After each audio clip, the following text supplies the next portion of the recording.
Last season, Manchester City looked strangely human.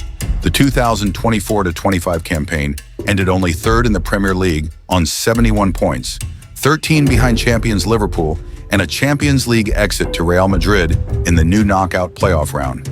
Pep did turn Premier League into Farmers League. Supporters who had watched 4 straight titles and a 2023 treble suddenly wondered if Pep's empire was wobbling. But what looked like the end was really a pause. Guardiola has spent the last year rewiring his squad and, crucially, welcoming back the players he lost. 2025-26 is the season City expects to reclaim Europe, and the fresh faces and returning heroes make the case convincing. Pep really set the bar so high that every City fan demand only trophies. I'm really happy. I'm very, very happy. I'm very excited. Ilkay Gündogan did come back from Barcelona last summer and remains in the squad, an experienced clarinet in Pep's midfield orchestra. Yet at 34, he can no longer press for 60 games. Enter Tijjani Reijnders, signed from Milan for 55 million euros. In 2024-25, he racked up 37 Serie A matches, 10 goals, 4 assists, and a league-high 117 shot-creating actions. Numbers that earned him Serie A Midfielder of the Year. He was crucial for the AC Milan side and was amongst the highest-rated players in Serie A. Reijnders can operate as a single pivot, a number 8 who bursts into the box, or even a false 10 drifting wide. Options Pep loves when he rotates the cube of positions. He can control the game, score goals, play box-to-box. It would provide variety to City's midfield. For 2025-2026, expect Gündogan to mentor and Reijnders to accumulate minutes. The comparisons graph would surely prefer Tijjani above Gündogan. Very happy to be here. An amazing tournament to start again to play football. But yeah, really excited to join the team again, join them in the pitch, the most important thing. I'm very excited to work with them and win. That's the aim of today. It is a massive opportunity for me to come back.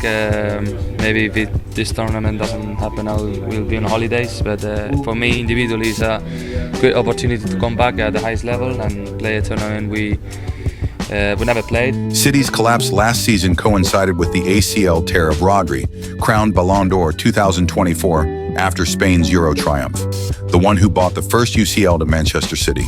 Pre-injury Rodri was completing 92% of his 75 passes per 90 in league play. Elite for a volume distributor, he is back, and already dictating the Club World Cup group stage and a 94% pass success rate. The simplest proof of his importance. In games Rodri missed after October, City's points per game dropped from 2.3 to 1.4. His presence restores the metronome. Calm under pressure, precise with every pass, and positionally perfect. His return is Pep's biggest relief, more than any signing. When Rodri plays, City wins. It's that simple. Cherki, great Pep. It's 35 million euros. 35 million. When you consider, listen, I'm not going to buy Wirtz for that. We need to talk. Yeah, we're not saying he's on the level of Wirtz. Wirtz is obviously way ahead of him, but potentially this guy is an unbelievable player, right? For 35 million. The other thing, though, I've been thinking, though, is he going to fit City? Because if there's one player who might define City's creative future, it's Rayan Cherki. Signed for just £35 million, Cherki might be the steal of the summer. The 21-year-old Lion product has long been considered one of France's brightest gems. A true number 10, he blends technique, flair, and vision like very few in Europe. His performance in the UEFA Nations League 2025 semi-final against Spain was eye-opening. Calm in possession, confident in tight spaces, and constantly looking to break lines. Cherki didn't just look good, he looked elite. At City, the young man needs to replace the role of Kevin De Bruyne. That's not to say he'll immediately replace the Belgian maestro, but the raw attributes are there. Ball control, football IQ, and vertical creativity. Cherki needs freedom to thrive. He's not a robot. He won't follow rigid systems like Gündogan or Bernardo Silva. But if Pep lets him express himself, he might become City's new magic man in midfield. And if Cherki is the present, Claudio Echeverri is the future. Just 19 years old, the Argentine wonder kid has already impressed Pep's coaching staff, a traditional South American playmaker with a modern engine. Echeverri thrives on finding space and picking passes. While still raw, his potential is sky high. Don't be surprised if Pep gives him minutes in cup competitions or even off the bench in tight games. Echeverri may take a couple of seasons to fully blossom. On paper, he's primarily as an attacking midfielder, but comfortable wide on either flank. Midfield creativity only works if it has targets, and Pep has plenty. If you've made it this far, you clearly love football as much as we do. So don't forget to subscribe. We're dropping deep dives every week on your favorite players, clubs, and managers. Erling Haaland remains the apex predator. But next to him, City now have Omar Marmoush, who had an underrated breakout season with Eintracht Frankfurt before moving to Manchester in January. The Egyptian forward brings versatility.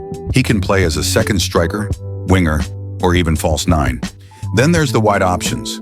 Jeremy Doku and Savinho are expected to get more minutes this season, especially with rumors surrounding Jack Grealish's possible exit and Phil Foden's future hanging in the balance. Doku offers pace and dribbling, while Savinho brings directness and flair. As for Phil Foden, it's now or never. His talent is unquestioned, but inconsistency and injuries continue to plague his growth. Pep still trusts him, but the pressure is mounting. And Grealish, it might be time to move on.